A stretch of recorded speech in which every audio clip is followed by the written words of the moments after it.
आज के इस वीडियो में हम बात करेंगे दिसंबर 24, 1999 में होने वाली एक फ्लाइट हाईजैक के बारे में। जी हाँ, आज के इस वीडियो में हम बात करने जा रहे हैं इंडियन एयरलाइंस फ्लाइट IC814 के बारे में, जो कि रोजमर्रा की तरह ट्राइबुवन इंटरनेशनल एयरपोर्ट काठमांडू नेपाल से इंदिरा गांधी इंटरनेशनल एयरपोर्ट की तरफ रवाना होती है, जो कि न्यू दिल्ली में मौजूद है। इस फ्लाइट में 176 पीपल मौजूद हैं, जिनमें से 15 तो क्रू मेंबर हैं, लेकिन 161 पैसेंजर्स हैं। और इन 161 पैसेंजर्स में से 5 लोग ऐसे हैं जो कि अगले कुछ ही घंटों में इस फ्लाइट को हाईजैक करने वाले हैं। तो आइए जानते हैं ये फ्लाइट कैसे हाईजैक हुई आज की इस वीडियो में। ये फ्लाइट शाम 5:30 पर सिर्फ और सिर्फ टेक ऑफ के 40 मिनट बाद हाईजैक हो जाती है। और इसके हाईजैक में मुलविस 5 अफराद पाए जाते हैं जो कि असलाबंद होते हैं, जिनमें शाकिर, अहमद, लतीफ, सलीम और इब्राहिम शामिल हैं, जिनका ये बताया जाता है कि ये Pakistan based militant group Harkatul Mujahideen का हिस्सा है। और ये 5 हाईजैकर्स सबसे पहले तो कॉकपिट पर अपना कंट्रोल बनाते हैं, जहाँ ये पायलट को थ्रेट कर इस फ्लाइट का रूट पाकिस्तान की तरफ मोड़ देते हैं। लेकिन ये फ्लाइट तो पहले दिल्ली की तरफ जा रही थी और इसमें जितनी भी फ्यूलिंग हुई होती है वो सिर्फ और सिर्फ इस फ्लाइट को दिल्ली तक पहुंचा सकती है। और बहुत ही जल्द इस फ्लाइट में फ्यूल खत्म होने लगता है। लेकिन ये हाईजैकर्स स्टिल पायलट को फोर्स करते हैं कि इस जहाज को कैसे ना कैसे करके पाकिस्तान की टेरिटरी में एंटर किया जाए। लेकिन फिर फ्यूलिंग की कंडीशन को देखकर पायलट कैसे ना कैसे करके इन हाईजैकर्स को इस फ्लाइट को अमृतसर इंडिया में लैंड करवाने पर राजी कर लेता है। लेकिन वहाँ की जो इंडियन अथॉरिटीज है वो ये चाहती हैं कि इस फ्लाइट को कैसे न कैसे करके काफी टाइम तक रोका जा सके, ताकि कमांडोज अपना ऑपरेशन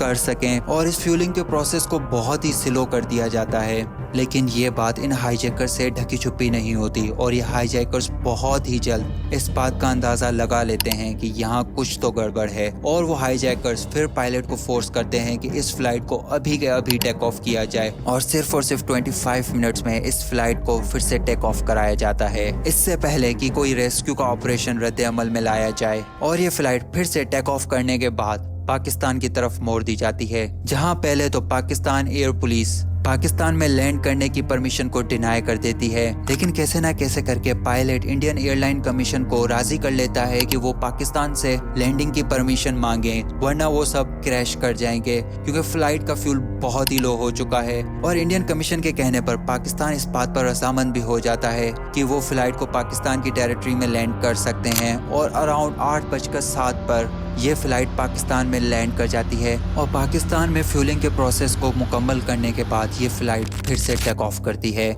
लेकिन अब की बार ये फ्लाइट जाती है दुबई UAE में, जहां ये फ्लाइट रात के 2:07 पर लैंड करती है। और यहाँ ये हाईजैकर्स 27 पैसेंजर्स, जिसमें ज्यादातर औरतें, बच्चे और बूढ़े लोग शामिल होते हैं, उन्हें रिलीज कर देते हैं, ये दिखाने के लिए कि ये हाईजैकर्स पीस लवर हैं। और वहाँ पर इन्हें रिफ्यूलिंग और सप्लाईज दी जाती हैं, जिनमें खाना, पानी और मेडिकल एड शामिल होती है, जो कि पैसेंजर्स और क्रू मेंबर्स के लिए होती है। उसके बाद ये फ्लाइट फिर से टेक ऑफ करती है और अब की बार ये फ्लाइट कंदाहार अफगानिस्तान की तरफ रवाना होती है, जहां ये तालिबान हाईजैकर्स और इंडियन कमीशन के दरमियान एज अ मीडिएटर का काम करते हैं। लेकिन ये तालिबान इंडियन कमीशन को ये भी कह देते हैं कि ये कोई भी मिलिट्री एक्शन अफगानिस्तान की जमीन पर होने नहीं देंगे। और ऐसा करते ही हाईजैकर्स अपनी डिमांड सामने रखते हैं। और इनकी डिमांड ये होती है कि इंडिया इनके 36 मिलिटेंट साथियों को अभी के अभी रिहा करे, जिनमें मौलाना मसूद अजहर, अहमद उमर सईद शेख और मुश्ताक अहमद जरगर होते हैं। मौलाना मसूद अजहर जो कि टेररिस्ट ग्रुप